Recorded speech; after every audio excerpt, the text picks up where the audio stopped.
Hello students, आप सबका अपना परिवार ऑनलाइन मस्त क्लासेज में आप सबका तहे दिल से स्वागत है। दोस्तों, जो भी स्टूडेंट 2023 बोर्ड एग्ज़ाम देने वाले हैं और 10th बोर्ड में हैं आप और चाहते हैं कि मेरा भी मार्क्स जो है एसएसटी में सोशल साइंस में 10 है ना 90 प्लस स्कोर हो सके और मैं बोर्ड एग्ज़ाम में टॉपरों की लिस्ट में आऊँ, तो ये वीडियो आपके लिए स्पेशल मैंने तैयार किया है और आप अंत तक देखें। जो भी स्टूडेंट चाहते हैं कि बोर्ड एग्ज़ाम में टॉपर बने, तो उनके लिए मैंने खासम खास इस वीडियो को तैयार किया है। आज इस वीडियोज़ में हम आप सबको एसएसटी जो है सब्जेक्ट, उसके अंतर्गत आने वाला भूगोल के मोस्ट वीवीआई प्रश्न से रूबरू कराऊंगा, जो कि पक्का इसी में से 100% क्वेश्चन जो है आपके फाइनल एग्ज़ाम जो होगा एनुअल एग्ज़ाम, उसमें क्वेश्चन छपेंगे। तो वीडियो शुरू करने से पहले अपने प्यारे स्टूडेंटों से रिक्वेस्ट है कि फटाफट आप सब इस वीडियो को एक लाइक कर दें और जो हमारे न्यू व्यूवर्स हैं, पहली बार आए हैं, वो चैनल को सब्सक्राइब करके बगल का बेल आइकन भी क्लिक कर ले मेरे प्यारे स्टूडेंट्स, ताकि लेटेस्ट वीडियो का नोटिफिकेशन मिलता रहे। ऑनलाइन मस्त क्लासेज आपको यूट्यूब पे सबसे अलग, सबसे जुदा, सबसे अनोखे अंदाज में पढ़ाता है। तो आइए मैं आपको क्वेश्चन से रूबरू कराता हूँ। पहला आपका सवाल है ना, 20 एनुअल में आया हुआ है कि कोयला किस प्रकार का संसाधन है। बहुत ही मोस्ट वीवीआई क्वेश्चन है। तो कोयला देखिए, इसमें बिल्कुल आपका सही जवाब जो है आपका इसमें बिल्कुल ए हो जाएगा। कोयला जो है अनवीकरणीय है। ठीक है, ये प्रश्न देखिए बहुत बार एग्जाम में आया है। कह रहा है कि सौर ऊर्जा निम्नलिखित में कौन सा संसाधन है। मोस्ट वीवीआई प्रश्न है। पहला है मानवकृत, दूसरा है पुनः पूर्ति योग, तीसरा है ना, चौथा है अचक्रीय और तीसरा है अजैव। तो दो में देखिए बिल्कुल सही जवाब जो होगा आपका 100% सही जवाब कि ये जो है ना सौर ऊर्जा पुनः पूर्ति योग है, बी हो जाएगा बिल्कुल सही जवाब। फटाफट देखिए 3 नंबर आपका सवाल कहता है कि तट रेखा से कितने किमी क्षेत्र की सीमा अपवर्जक आर्थिक क्षेत्र कहलाते हैं। बहुत अच्छा प्रश्न है। तो देखिए इसमें बिल्कुल सही जवाब आपका जो है ना अपवर्जक क्षेत्र, इसमें बिल्कुल आपका राइट आंसर बी होगा। 200 किलोमीटर बिल्कुल सही जवाब है। चलिए आगे बढ़ते, क्वेश्चन नंबर 4 देखिए आपका कहता है कि डाकू डाकू की अर्थव्यवस्था का संबंध है। बहुत अच्छा प्रश्न है ये। संसाधन के संग्रहण से, संसाधन के विदोहन से, संसाधन के नियोजित दोहन से, और डी है इनमें से कोई नहीं। तो आपको इसका बिल्कुल हम सही जवाब बता रहे हैं। 100% इसका बिल्कुल राइट आंसर बी होगा, संसाधन के विदोहन से। बिल्कुल ये आपका सही जवाब है, संसाधन के विदोहन से। ठीक है, 5 नंबर प्रश्न देखो मेरे प्यारे स्टूडेंट्स, ये भी बहुत ही मोस्ट वीवीआई प्रश्न है कि समुद्री क्षेत्र में राजनीतिक सीमा के कितने किमी क्षेत्र तक संपदा निहित है। संपदा यानी धन, आर्थिक कितने है। पहला ऑप्शन आपका है 10.2 किलोमीटर, बी है 15.5 किलोमीटर, सी है 12.2 किलोमीटर और डी है 19.2 किलोमीटर। तो 5 में देखिए इसका बिल्कुल 100% आपका राइट आंसर जो होगा 19.2 किलोमीटर। ठीक है, फटाफट आप लोग रिवीजन कर ले मेरे प्यारे स्टूडेंट्स। चलिए 6 नंबर देखिए, सारे प्रश्न मोस्ट वीवीआई हैं, है ना। अगला भूगोल का ये प्रश्न है कि पेट्रोलियम किस प्रकार का संसाधन है।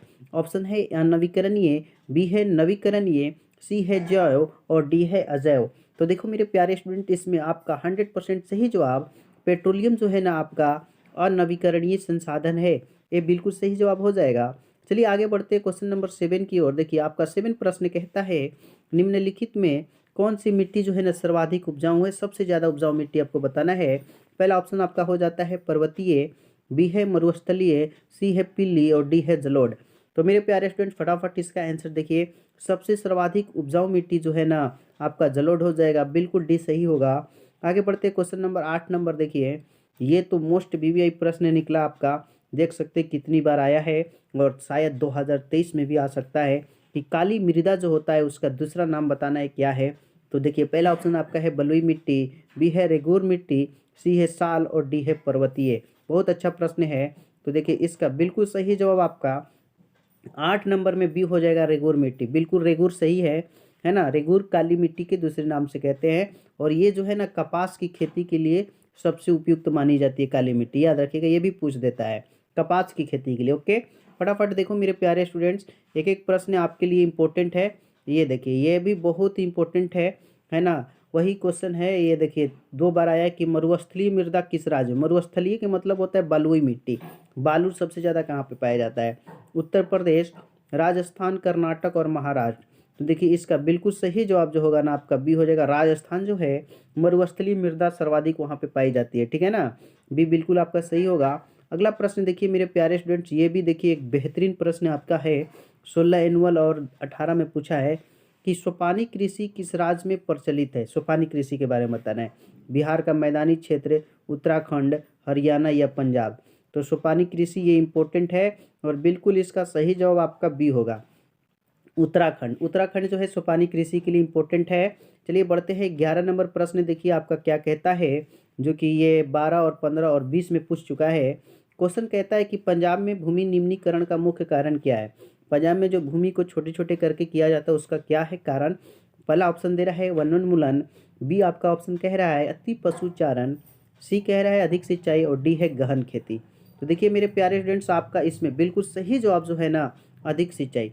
वहाँ पे अधिक सिंचाई की जरूरत पड़ती है, इसलिए छोटे छोटे भूमि किया गया है। ठीक है, चलिए आगे बढ़ते हैं। क्वेश्चन नंबर 12 देखते हैं। देखिए ये भी प्रश्न इंपॉर्टेंट प्रश्न है कि कौन सी मिट्टी जो है ना कपास की खेती के लिए सर्वोत्तम मानी जाती है, सबसे अच्छा मानी जाती है। तो देखिए मेरे प्यारे स्टूडेंट्स, ऑप्शंस आपके कहते हैं लाल, जलोढ़, काली और पर्वतीय। इसको मैंने देखिए पीछे क्वेश्चंस में ही मैंने बता चुका है और इसका बिल्कुल सही जवाब आपका काली मिट्टी होगा। काली मिट्टी जो है ना कपास की खेती के लिए सबसे अच्छी मिट्टी मानी जाती है। ठीक है, चलिए मेरे प्यारे स्टूडेंट्स आगे बढ़ते हैं। 13 नंबर क्वेश्चन देखिए आपका क्या कहता है। बहुत मस्त प्रश्न ये भी है कि भारत में लगभग कितने करोड़ हेक्टेयर भूमि का क्षरण हो चुका है, यानी नुकसान हो चुका है। ऑप्शन है 15 करोड़ हेक्टेयर, आगे है 20 करोड़ हेक्टेयर, सी है 13 करोड़ हेक्टेयर और डी है 18 करोड़ हेक्टेयर। बहुत अच्छा प्रश्न है। तो मेरे प्यारे स्टूडेंट्स देखिए इसका बिल्कुल सही जवाब आपका हो जाएगा सी, 13 करोड़ हेक्टेयर। बिल्कुल सही जवाब है आपका 13 करोड़ हेक्टेयर, बिल्कुल 100% राइट आंसर होंगे। चलिए बढ़ते हैं क्वेश्चन नंबर 14 की ओर। देखिए बहुत ही मस्त प्रश्न है, जो कि आपका 18 एनुअल के सेकंड सिटिंग का प्रश्न है कि मेढक के प्रजनन को नष्ट करने वाला रसायन कौन सा है। ठीक है, पहला ऑप्शन हो जाए बेंजीन, बी है यूरिया, सी है एंड्रिन और डी है फास्फोरस। बहुत अच्छा प्रश्न है और इसमें देखो मेरे प्यारे शेर और शेरनी, इसका बिल्कुल सही जवाब है एंड्रिन। एंड्रिन जो है ना मेढक के जो प्रजनन होता है उसको नष्ट कर देता है। सी बिल्कुल सही होगा। आगे बढ़िए, देखिए ये तो बहुत ही अच्छा प्रश्न आ गया है आपके लिए, है ना, कि देश के बांधों को किसने भारत का मंदिर कहा था। मोस्ट वीआईपी प्रश्न है। पहला ऑप्शन कहता है महात्मा गांधी, बी है स्वामी विवेकानंद, सी है राजेंद्र प्रसाद और डी है पंडित नेहरू। ठीक है, तो देखो मेरे प्यारे स्टूडेंट, इसका बिल्कुल सही है जवाब पंडित नेहरू का ये कॉल है। देश के बांधों को उन्होंने ही पंडित नेहरू कहा था, है ना, बांध कहा था, भारत का मंदिर कहा था। ठीक है, चलिए आगे बढ़ते हैं। क्वेश्चन नंबर 16 बहुत अच्छा प्रश्न है ये भी, कि कुल जल का कितना प्रतिशत भाग जो है आपका महासागर में निहित है। बहुत अच्छा प्रश्न है। पहला ऑप्शन है 96%, 95%, 96.6 और 95.5। तो देखो इसका बिल्कुल सही जवाब आपका जो होगा ना 16 नंबर प्रश्न में डी राइट आंसर है, 95.5% होगा। 96 भी हो जाता है कभी कभी। ठीक है, 17 नंबर देखिए, ये भी देखिए बहुत बार प्रश्न आपके एग्जाम में पूछा है कि बृहद क्षेत्र में जल की उपस्थिति के कारण पृथ्वी को क्या कहते हैं। ऑप्शन है आपका उजला ग्रह, बी है नीला ग्रह, सी है हरा ग्रह और डी है लाल ग्रह। तो देखो मेरे प्यारे स्टूडेंट, इसमें आपका बिल्कुल सही जवाब जो होगा बी होगा नीला ग्रह। नीला ग्रह उपस्थिति के कारण पृथ्वी को, है ना, नीला ग्रह कहते हैं पृथ्वी को। आगे देखिए 18 नंबर प्रश्न है, बहुत ही अच्छा प्रश्न है। 18 एनुअल में ये पूछा था कि बिहार में अति जल दोहन से किस तत्व का संकेंद्रण बढ़ा है। फ्लोराइड, क्लोराइड, आर्सेनिक और लौह। तो देखो मेरे प्यारे शेर और शेरनी, इसका बिल्कुल 100% सही जवाब जो है आर्सेनिक होगा। आर्सेनिक का जो है संकेंद्रण बढ़ा है। मैं अपने प्यारे स्टूडेंटों से रिक्वेस्ट करूंगा, जो लोग भी इस वीडियो को देख रहे हैं फटाफट एक एक लाइक कीजिए, है ना। अभी तक जो लाइक नहीं है, प्लीज़ लाइक रुकना नहीं चाहिए मेरे प्यारे स्टूडेंट्स। आगे बढ़ते हैं 19 नंबर क्वेश्चन। देखिए 19 आपका क्वेश्चन कहता है, देखिए एक ही बार 19, 20, 21 कि प्राणियों के शरीर में कितना प्रतिशत भाग जो है जल होता है ना। 55%, 60%, 65 और 70। आप लोग रिवीजन कर ले, क्योंकि रिवीजन में ही डिवीजन है। वो इसमें बिल्कुल सही जवाब 19 में आपका सी होगा, 65% है। ठीक है, चलिए आगे देखिए कि विश्व की कितनी जनसंख्या जो है भारत में निवास करती है। 16%, 20%, 18 या 22। तो देखिए मेरे प्यारे स्टूडेंट, इसकी बिल्कुल सही जवाब जो है विश्व की कुल जनसंख्या का 16% जो जनसंख्या है वो भारत में निवास करती है। ये बिल्कुल सही जवाब होगा। आगे आपका सवाल है 21, निम्न में कौन सा बिहार का प्रमुख नदी घाटी परियोजना है। बहुत अच्छा प्रश्न है। दामोदर नदी घाटी, है ना, भाखड़ा नांगल नदी घाटी, निरहंद और सोन नदी घाटी। तो देखो मेरे प्यारे स्टूडेंट 21 में आपका बिल्कुल सही जवाब डी होगा, सोन नदी घाटी परियोजना। ठीक है, 21 में डी हो जाएगा। 22 देखिए आपका क्वेश्चन है कि भारत में 2001 में कितने भौगोलिक क्षेत्र में वन का विस्तार था? 25, 19.27, 20 या 20.60?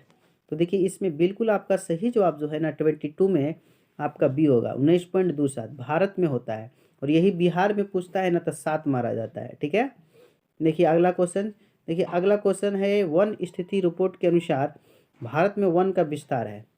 ठीक है, ऑप्शन है 20.60, इसमें से देखिए दिया है 23 में, तो इसमें आप देखिए 19.60 या 20.60 भी लगा सकते हैं, इसमें भी ऑप्शन हो सकता है। ठीक है, ये थोड़ा सा कन्फ्यूज़न वाला सवाल है। बिल्कुल आगे बढ़ते हैं 24 की ओर। एक एक क्वेश्चन आपके लिए इंपॉर्टेंट होंगे, सारे स्टूडेंट्स अंत तक देखेंगे जो भी चाहते हैं कि 10th बोर्ड में मैं अच्छा नंबर लाऊं। बिहार में कितने प्रतिशत भौगोलिक क्षेत्र में वन का फैलाव है? पहला है 7.1, 19.5, 5.5 और 10.5। तो 24 में देखिए बिल्कुल सही जवाब जो है ना आपका ए होगा 7.1। बिहार में पूछता है तो 7। ठीक है, 25 है आपका कि पूर्वोत्तर राज्यों के 188 आदिवासी जिलों में देश के कुल कितने क्षेत्र का कितना प्रतिशत वन है? तो 25 में देखिए बिल्कुल सही जवाब है आपका, सही जवाब 60.11 हो जाएगा। आगे बढ़िए मेरे प्यारे स्टूडेंट्स, आपका क्वेश्चन नंबर 26 कहता है कि भारत के किस राज्य में वन का सबसे अधिक विस्तार है? बहुत बार ये प्रश्न आया है, केरल में, कर्नाटक में, मध्य प्रदेश में या उत्तर प्रदेश में? तो देखिए इसका सही जवाब जो है ना आपका सी होगा, मध्य प्रदेश। ठीक है, मध्य प्रदेश में बिल्कुल सही है, सबसे अधिक विस्तार है। आगे बढ़ते हैं 27 नंबर प्रश्न। देखिए आपका कहता है 18 एनुअल के फर्स्ट सिटिंग का है, वन संरक्षण एवं प्रबंधन की दृष्टि से वनों का वर्गीकृत किया गया है कितने भागों में? 4, 3, 5 या इनमें से कोई नहीं? तो देखो मेरे प्यारे स्टूडेंट, इसका बिल्कुल 27 का सही जवाब बी होगा, 3 वर्गों में। ठीक है, आगे बढ़िए 28 नंबर प्रश्न आपका कहता है कि 1951 से 1980 तक लगभग कितना वर्ग किमी वन क्षेत्र कृषि भूमि में परिवर्तित हुआ? 30,000, 26,200, 25,200 या 35,500? तो इसमें देखिए 28 का सही जवाब जो होगा बी होगा, 26,200। आगे देखिए, आगे क्वेश्चन आपका 29 क्या कहता है कि यहाँ पे थोड़ा सा क्वेश्चन धुंधला हो गया है। FAO लिखा है कि वाल्मीकि रिपोर्ट के अनुसार 1948 ईस्वी में विश्व में कितने हेक्टेयर भूमि में वन का विस्तार था? तो 29 में आपका ना 100% सही जवाब बी हो जाएगा, 4 अरब हेक्टेयर। ठीक है, 18 एनुअल का ये प्रश्न है, 4 अरब हेक्टेयर बिल्कुल सही जवाब होगा। आगे देखिए 30 नंबर, ये तो क्वेश्चन ईजी है और पूछा भी है कि भारत का राष्ट्रीय पंछी, तो सब लोग जानते हैं कि भारत का राष्ट्रीय पंछी मयूर है। 30 का एकदम बिल्कुल सही जवाब आपका सी हो जाएगा। 31 देखिए, ये भी बहुत ही अच्छा प्रश्न है। कहता है कि चरक चरक का संबंध किस देश से था? म्यांमार से, श्रीलंका से, भारत से या नेपाल से? तो देखिए इसका बिल्कुल सही जवाब जो है आपका भारत से। चरक का संबंध किससे है? भारत से। ओके, चलिए आगे बढ़ते हैं क्वेश्चन नंबर 32 की ओर। देखिए आपका 32 कहता है, टेक्सोल का उपयोग होता है मलेरिया में, एड्स में, कैंसर में या टीबी के लिए? तो देखिए इसका बिल्कुल सही जवाब जो है, टेक्सोल का उपयोग जो होता है कैंसर के रोग में होता है, तो इसलिए 32 का सी बिल्कुल सही जवाब हो जाएगा। ठीक है, 33 देखो मेरे प्यारे स्टूडेंट्स, और ईजी भी है ये, कि विश्व पर्यावरण दिवस कब मनाया जाता है? 5 जून, 3 अप्रैल, 3 सितंबर, 1 दिसंबर? तो इसमें ना आपका 100% राइट आंसर, विश्व पर्यावरण दिवस जो है 5 जून को मनाया जाता है। बिल्कुल सही जवाब है आपका 33 का ए। ओके, 34 देखिए आपका क्वेश्चन है, 18 एनुअल के सेकेंड सिटिंग का क्वेश्चन है कि संविधान की धारा 21 का संबंध किससे है? वन जीवों तथा प्राकृतिक संसाधनों के संरक्षण से, मृदा संरक्षण से, जल संसाधन संरक्षण से, खनिज संपदा संरक्षण से? तो इसमें देखिए 34 में ना आपका बिल्कुल सही जवाब जो है आपका हो जाएगा इसमें ए, वन जीवों तथा प्राकृतिक संसाधनों के संरक्षण से। आगे 35, प्राकृतिक संसाधनों के संरक्षण 1949 में कौन सा कन्वेंशन हुआ था? अफ्रीकी कन्वेंशन, वेटलैंड्स कन्वेंशन, विश्व आपदा कन्वेंशन, इनमें से कोई नहीं? तो 35 में आपका ना सही जवाब जो होगा ये होगा, अफ्रीकी कन्वेंशन हुआ था। ठीक है, आगे देखिए 36 कहता है आपका, ये जो है प्रश्न 11 और 20 में पूछा है कि इनमें कौन सा ऐसा जीव है जो केवल भारत में ही पाया जाता है? मगरमच्छ, डॉल्फिन, व्हेल या कछुआ? तो इसमें देखिए आपका सही जवाब जो है 36 में बी हो जाएगा। डॉल्फिन जो है ना सिर्फ और सिर्फ भारत में पाया जाता है। ओके, 37 देखिए, 19 में ये प्रश्न आपके एग्जाम में पूछा था कि किस खनिज को उद्योगों की जननी माना गया है? मैग्नीज, बॉक्साइट, लोहा, सोना। तो इसमें आपका बिल्कुल सही जवाब 37 में सी हो जाएगा। लोहा को उद्योगों का जननी माना गया है। ठीक है। 38 नंबर देखिए प्रश्न आपका कहता है निम्न में से कौन लौह अयस्क का एक प्रकार है? बिटुमिनस, एंथ्रासाइट, हेमाटाइट या इनमें से कोई नहीं। तो देखिए लौह अयस्क का जो प्रकार है वो आपका हेमाटाइट होगा। बिटुमिनस और एंथ्रासाइट कोयला के प्रकार है। 39 देखिए आपका प्रश्न है भारत का सबसे बड़ा लौह अयस्क उत्पादक राज्य कौन है? कर्नाटक, झारखंड, गोवा या उड़ीसा। सबसे ज़्यादा लोहा कहाँ उत्पादन होता है? तो इसमें देखिए बिल्कुल सही जवाब आपका ए होगा कर्नाटक। कर्नाटक बिल्कुल सही है। और 40 नंबर आपका प्रश्न है कि भारत में लगभग कितने खनिज पाए जाते हैं? 50, 200, 100 या 150। तो 40 में देखिए मेरे प्यारे शेर और शेरनी, इसका बिल्कुल सही जवाब 100 होगा। 100 खनिज पाए जाते हैं। 41 देखिए आपका क्वेश्चन है कि इनमें कौन लौह युक्त खनिज का उदाहरण है? चूना पत्थर, अब्रक, मैग्नीज या बॉक्साइट। लौह अयुक्त है ना। तो देखिए 41 जो है इसका बिल्कुल सही जवाब आपका सी हो जाएगा, मैग्नीज है। ठीक है ना, लौह युक्त खनिज का। 42 है आपका इनमें कौन अधात्विक खनिज का उदाहरण है, यानी कि धातु नहीं है। तो इसमें देखिए अधात्विक जो है 42 में आपका डी हो जाएगा, अब्रक। ठीक है। 43 देखिए आपका क्वेश्चन कहता है छत्तीसगढ़ भारत का कितना प्रतिशत लौह अयस्क उत्पादन करता है? 10, 20, 30 या 40। तो इसमें देखिए 43 का बिल्कुल सही जवाब आपका बी हो जाएगा, 20%। ठीक है। आगे बढ़िए 44 देखिए आपका क्वेश्चन कहता है कि मैग्नीज उत्पादन में भारत का विश्व में कौन सा स्थान है? प्रथम, द्वितीय, तृतीय या चतुर्थ। तो 44 नंबर प्रश्न में बिल्कुल सही जवाब आपका सी होगा, तृतीय स्थान है। तृतीय स्थान बिल्कुल सही जवाब है। 45 देखिए 18 एनुअल का ये फर्स्ट सेटिंग का क्वेश्चन है कि 1 टन इस्पात बनाने में कितने मैग्नीज का उपयोग होता है? 5 किलो, 10 किलो, 15 किलो या 20 किलो। तो बिल्कुल इसमें देखिए मेरे प्यारे शेर और शेरनी, इसका बिल्कुल सही जवाब आपका बी होगा, 10 किलो है ना। 10 किलो जिनके हैं सही है। तो मेरे प्यारे स्टूडेंट्स आज का ये जो लाइव टेस्ट था इसमें हमने ज्योग्राफी जो आपके भूगोल है उसके 45 प्रश्न का मैंने सोल्यूशन किया और आप लोगों ने इसके जवाब दिए। इसमें कितने आपके सही हुए कमेंट सेशन में ज़रूर बताएंगे। मेरे प्यारे स्टूडेंट्स जो भी हमारे न्यू व्यूवर्स हैं और पहली बार ऑनलाइन मस्त क्लासेस पर आए हैं तो आप चैनल को सब्सक्राइब करके बगल का बेल आइकन भी क्लिक कर लेंगे ताकि जो कुछ भी मैं वीडियो डालूँगा तो सबसे पहले आपको नोटिफिकेशन मिलेगा। और जो इस वीडियो को देख रहे हैं पहले एक लाइक ज़रूर करें क्योंकि आपके लाइक इस नाचीज बंदे की हौसला अफजाई करती है। मैं कहाँ हूँ तू ही तू है ये सब तेरा अंदाज है। मैं कहाँ हूँ तू ही तू है ये सब तेरा अंदाज है। मुझ में जो बोलता है ये तेरी आवाज़ है। रख हौसला वो मंजर भी आएगा, प्यासे के पास चलकर समंदर भी आएगा और जीत मिलेगी यकीनन और जीने का मज़ा भी आएगा। आप सबने इस वीडियो को अंत तक देखा जिसके लिए मैं आप सबको तहे दिल से शुक्रिया अदा करना चाहता हूँ। न्यू व्यूअर्स आप लोग जान जाइए कि 7:30 PM में डेली लाइव क्लास चलता है। आइए और अपनी तैयारियों का आकलन एक अनोखे, अद्भुत और अनूठे अंदाज में कीजिए ताकि है ना। फिर मिलेंगे एक शानदार, धमाकेदार और जानदार वीडियो के साथ अगले वीडियो में। तब तक के लिए मैं आप सबसे विदा लेता हूँ। जय हिंद, टाटा, बाय बाय, धन्यवाद।